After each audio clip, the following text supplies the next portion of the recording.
If I had only one bike to ride in the entire Propain bike range, would that be the Tyee or the Spindrift? Well, I guess rider number 6.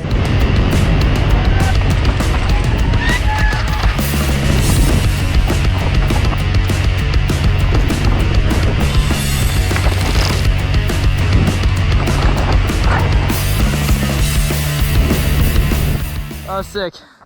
Hey everybody, welcome back to the channel. Today's video is gonna be a little bit special. As you can see, we are indoor, and the reason behind that is because it's November 29th today and winter has just arrived in Squamish.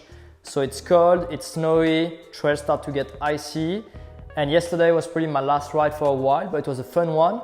And stay reassured, I've already filmed a bunch of content that you'll be able to see on that channel during the winter. And I'm gonna take the time today to go over all the Propain bikes I own. As you know, I ride for Propain since the last couple of years, and it's been a really fun ride, and I've received a lot of messages, comments from you guys asking me which bike do I prefer, which bike do I choose to use when I go on a certain trip, why do I use the Hugene over the Tyee, how come I use the Spindrift in one video and not the Tyee. So today we're gonna take a close look to each bike I own, and I'm gonna explain you why I've done some modification, what are my choices in terms of tires, suspension, even seat post. We're gonna go over all that, and hopefully I can help you to make the best choice if you are considering purchasing a Propain bike. It's gonna be a fun video. Sit, enjoy, and let's go. I've been riding for Propain bikes since January 2020, so we are coming to our second year anniversary, and things have been great. My choice at the time to change bike brand was really product driven. For me, it was really important to have bikes with a geometry that really fitted me, but also to be associated with a company that had the same vision as I in terms of mullet bikes. So 29 front wheel, 27.5 rear wheel, but also a full range of product, from a dirt jumper bike to an e-bike with all the trail bikes you can think of, as well as a downhill bike. And things have been going really well. I've been really happy with the marketing team, also the engineering team, and obviously the bikes themselves. And even though my contract is coming to an end in a month, we just agree on a new contract. So I'll be riding for Propain bikes for at least 2 more years, and hopefully much more after that. This is the first bike I'm gonna show you today. That's my Propain Hugene. That is the only 29 bike I use. So 29 front and rear. And that's basically my social bike. So that's what I use when it's all about having fun in the forest, pedaling with my friend, and it's more about a physical ride than it is about pushing myself in terms of doing super steep slabs or big jumps. It's also the lightest bike I use. I've got 140 mm of travel on the back, 150 on the front, and this is a DVO diamond fork, which is a little bit lighter than the Onyx single crown I'll use on my Tyee, my Spindrift, or my Ekano. I've also got lighter brakes. Those are the Ace Dominion T4 instead of the A4. They've got carbon blade, they've got titanium screws. And in terms of tires, one thing that's quite different from the other bike is that I run from Maxxis exo casing front and back. So this is a DHR 3C Terra to have faster rolling because it's a harder compound. And on the front, I've got a DHF 3C grip just for better performance. And same idea, the DHF has got a faster rolling resistance than the Maxxis Assegai, which is one I have it on this bike. It's been a super fun bike to own. I think this is a perfect trail bike for someone that really focuses on performance for pedaling, especially someone that lives on very, either flat or where uphill terrain and uphill capabilities are really important, such as Moab or Sedona, even in Squamish. So I think that's a perfect bike for that zone if you're really about that physical aspect of mountain biking. And yeah, it's a bike that's been giving me a lot of fun. Second bike I'm going to show you today, it's my Propain Tyee CF29, and I've received a ton of comments, messages about it, because I actually use it as a mullet. So I changed the rear wheel, but not only the rear wheel. I've also got a different fork. This is a DVO Onyx single crown 180 mm travel. And if you purchase the bike on the website, which by the way, soon when you'll be clicking one of the links in description, that will credit me for the sale on Propain bikes, whereas it's in the US or like North America, but also in Europe. And it's gonna be a great way to support my channel. So if you are considering purchasing a Propain bike, make sure you check out the link in the description. I will update it when it's ready to go. So when you buy the bike on propainbikes.com, you've got 170mm fork by default, but by doing a 180mm fork, that allows me to raise a little bit the bottom bracket, and by changing the headset, I'm able to compensate the slack of the bike, so my head tube is not too slack. This is 64 degrees head tube angle, which is fairly normal for an enduro bike, and my bottom bracket is still a little bit lower than it should be. So when pedaling a technical climb, it can be a challenge, and I recommend you to keep the bike as a 29er or as a 27.5. But for my riding, for the stuff I like to do, which is very, very steep terrain, very technical drops, this is a really good setup that still allows me to pedal really well to the top of the mountain. It's actually the bike that I use in Sedona, in Moab, because it's light, it's reliable, it's capable, and if I want to go outside of my comfort zone and push myself down a cliff or a very technical jump, I feel like I've got the right tool for it, while still keeping a very light and fun bike. In terms of equipment, compared to the Hugene, I've got the Ace Dominion A4 brakes with sintered brake pads, 203mm disc. In terms of tires, this time I've got double down, so I've got a DHR on the back, Asagai on the front. That's the combos that I normally run absolutely everywhere I go in the world. 3C grip, obviously, for maximum performance. 170mm one-up dropper, 745mm one-up carbon bars. Those are 35mm rise, like I run on every single of my bikes. 35mm stem. I've got my rotor capic cranks with a 30th oval chainring just to get a good traction going up technical trails. I find the power is very consistent, which helps me when it gets slippery. And I think that's about it on this bike. Let's jump onto the Spindrift next. This is the third and fourth bike I'm going to show you today, the highly requested Propain Spindrift. So Propain makes it as a 29er, a 27.5, but also a mullet setup, which is basically a front triangle 29, rear triangle 27.5. But me, because I'm picky and annoying, I told Propain, actually, I want to run a 29 frame as a mullet.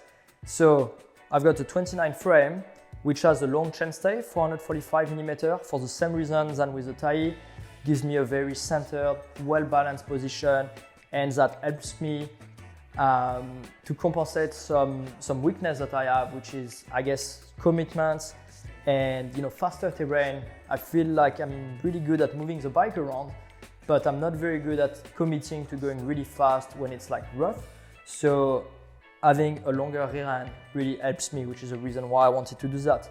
In order to do that, I've got a works component reach adjuster headset, which allows me to have a 10mm spacer at the bottom to raise the front end and balances the geometry. That put my head tube angle at around 63.5, 64 head tube, which is slack, but that's kind of how I like it. Bottom bracket still stays low, which is an issue for going uphill, but I don't do much of that on this bike, despite the fact that I have to say, for a 180mm travel bike, this pedals extremely well. It's actually really impressive how the Propain platform performs, and it's mostly due to a fairly steep seat tube angle. So Propain has done a really good job with that, having a bike that's bike park proof, that's really good for shuttling, even sending some massive jumps, but still can pedal you to the top of the trail. And that is why I like this bike so much. This is the exact same bike that what I took for my trip in Switzerland, and before flying, I didn't know if I should take two bikes, and if I had taken two bikes, I would have taken my Tyee and my Rage downhill bike. That way I had a trail bike and a downhill bike for bike park abuse, but for logistic reasons, I decided to only take one bike, and I took the Spindrift, and I'm really glad I did that. I rode the World Cup track in Lenzerheide, and the bike was plenty capable. I also did some pedaling, I did some fun bike park trails. I did everything on that bike. The reliability was awesome. The fun factor was epic. And it was really the bike that can do it all. Actually, I've got a second Spindrift right here that's built as a bike park machine. I've got an E13 7-speed cassette. I don't have any dropper posts. I just have one regular rigid post. And I've got a Jade shock from DVO where I've got high speed and low speed compression adjustment, which can be really convenient when doing some huge jump or some more downhill specific terrain when you want to really dial in the setup of your bike. So overall, this bike has been incredible, and I think where Propain really nailed it is making a bike that can go down anything, go really fast, but still pedal you to the top of the trail. There's not many brands out there that's got a 180mm travel bike that can still ride like this. There's a lot of support with the suspension. It performed really well on big impacts. I've done some pretty massive drop on this, and the bike felt really safe. And I think that's really well that bike performed, which is why also I use a cold shock from DVO, that's the Jade X, because it's so progressive that I don't need to balance with volume spacer on an air shock. And that's been incredible. I've been really pleased with this bike, and definitely one of the favorite bikes I've ever owned. Bike number 5, and a really special one for me, my downhill bike. This is a Propain Rage, and it's probably one of the elements that made me decide to go with Propain back in 2021. They announced this bike. It was still a prototype at the time, but at the World Cup in Portugal of Lausa. And when I saw the photos, I looked at the geometry online, I was like, this is a bike I want to ride. These days, I don't do as much content on a downhill bike as I used to, but downhill is what really got me into mountain biking. Seeing back in the day Nicolas Vouilloz, Fabien Barrel winning World Cups, World Championship, and seeing the sport really grow back in France. It's something I've always dreamed of doing, and I've been very lucky and privileged to be able to do it. And actually, when I came up to Whistler in 2013, that's how my career started. It started on a downhill bike. I did a few videos called Shred It with new lines, new gap, and really pushing the limit of what could be done in the bike park. And that's how my career started. So it's always special for me. Following that, I got invited to Red Bull Rampage, where you'll ride a downhill bike there for at least most of the riders, especially riders with my type of approach. And for me, it's been really important to own a downhill bike. It keeps my speed and my skill sharp. When I go on it, I'm a different rider. I want to go fast and I want to do big scrubs. I'm eyeing out for gaps, and this bike's been incredible. That's a size medium, which, by the way, I noticed that I didn't mention, but every bike I own from Propain, I run size medium, and I'm 5'7". So this one is a medium. I've got a reach adjuster from Works Components, so I put my head tube further by 5mm to increase the reach and the overall length of the bike, so I have more stability but also more space to move on the bike, because I also want to keep a shorter stem. So that's a 45mm stem, just to have that steering that's slightly different from if I had a 50mm stem. So medium frame, and I'm running it as a mullet. There is also adjustment on the back where you can change the chainstay length of the bike. Right now it's set up on the shorter setting, which is 445mm, but the World Cup team wanted to have the option to go longer, so you can flip switch to 460mm, which will be too long for most people, except if you're really tall or if you plan on racing at the highest level, where some tracks really require a lot of stability. I can think of Val d'Isole or Fort William, for example, where I would believe that this is a setup that allows rider to push even further in terms of speed. In terms of products, I run the same handlebars, 35mm rise 1-up. They cut at 750mm. Same brakes, my Ace Dominion A4, same mud guard, but what's different is my wheels are the E13 LG1R DH, which is the strongest carbon that E13 makes, so obviously it's a little bit heavier than the EN, but it's also made for the heaviest use. Same pedal as I run on every other bike, Time Special 12. I've got the rotor hog cranks, and in terms of tire, I run downhill casing, same combo as Sagai front, DHR2 on the bike, 3C grip. I've got my Onyx double crown fork and Jade shock, SMDH seat from Ergon, and the G1 Enduro factory grip. Got a KMC SL 11-speed chain, and that's about it. That bike will always have a special place for me, and even though this day I don't do as much content on it, I really enjoy riding it. Bike number 6 you're gonna see today, yes, that's an e-bike. That is the Propain Ekano, available as a 29er or a mullet. Mine is set up as a mullet. You can see the flip chip on the back. So I've got shorter chain stays on this because the bike is a bit heavier, so that makes it easier to move around, and I really like it. It's really fun. You might think that I'm not that busy because I'm a pro rider and I get paid to ride a bike, but actually there is a lot behind the scene with editing videos, creating content, planning, keeping up with all my duties of a professional rider. So I get quite busy, and sometimes I don't have much time, especially in the winter because the days are short and I just want to go on a quick ride, or I want to use the bike to just go and check out new trails, so then I can go on my regular bike and push myself physically and technically on it. Sometimes I'm just by myself and I don't want to pedal for 2.5 hours to do a long lap. I just want to take my e-bike and rip up the mountain, ride down, have a good time, and that's it.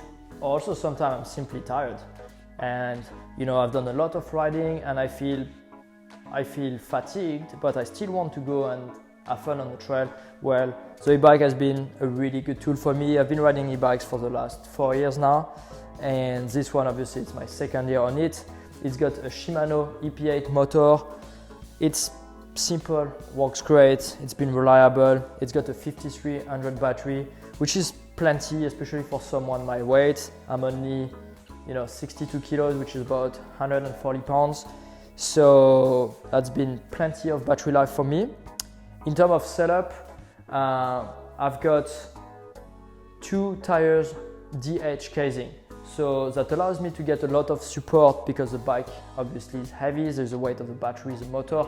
So I like having that extra support compared to a double down, 3C grip front and back. I've got even an Arsagai on the back just to be a bit more comfortable because it's got more volume than the classic Maxxis DHR2 that I run on every other bike. My Time Special 12 pedal, ergot seat and grip, just like I run on every other bike. My Mudhugger, obviously, that's the long version, the Evo Long. Same Hayes Dominion A4 brakes. I've got a DVO Jade shock, the coil shock, obviously. And that's about it. That's really a bike that, it's been really fun for me to own, and I'll keep on riding e-bikes because even though some of my fans love them, some of them hate them, well, I really enjoy riding e-bikes. I like the weight. The weight makes me feel more confident on some section, especially when it's like really rocky and woolly. And I think it's been helping me with my riding just because I can spend more time descending. So you'll keep on seeing some e-bikes on this channel. Last bike of this video, that's my Propain Trickshot. So that's a dirt jumping bike. And that's true, you don't see me doing much content on it simply because I no longer ride nearly as much dirt jumping or pump track as I used to do. I used to do that quite a lot, and I think that's really helped me with my skills because riding a pump track bike on a BMX racetrack, on dirt jumps, really teaches you a lot about jumping, but also cornering, carrying speed, and that really crossover really well with downhill and enduro riding. And for me, it's been really important, but now I'm at a point where if I want to keep progressing on an enduro bike, on a downhill bike, it's a really good idea for me to hop back on one of those bikes, and that's why I'm really glad that I own one, especially right now with the winter coming in Squamish. I'm going to go down to Vancouver and do either some skate park or also towards Maple Ridge to Air Center, where I'll be doing some dirt jump just to keep the skills sharp. In terms of comparing that bike to some other bikes on the market, I'm not nearly as much in tune as I am with trail bikes or downhill bike, but that's a size small, medium, looks great, it does the job.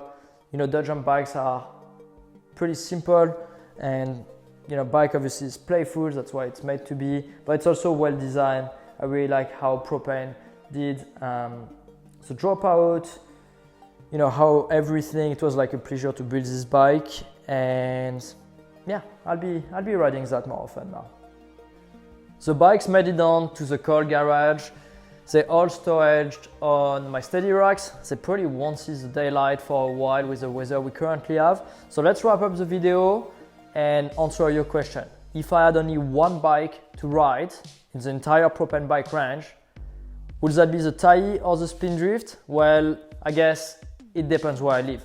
Where I currently live, in between Whistler and Vancouver, it's really steep, quite rocky, there is some big compression. There is a lot of riders out there, so the trail can get really beat up. I think I'll go for the Spindrift. It pedals well, but it's so capable going downhill, and it's very reliable. It's what I would consider a big enduro / freeride bike. I love my Tyee and it pedals better, it is lighter, but for the kind of riding I do, sometimes it's not enough. I feel like on the Spindrift I can push my limits more, and that's what I still enjoy doing.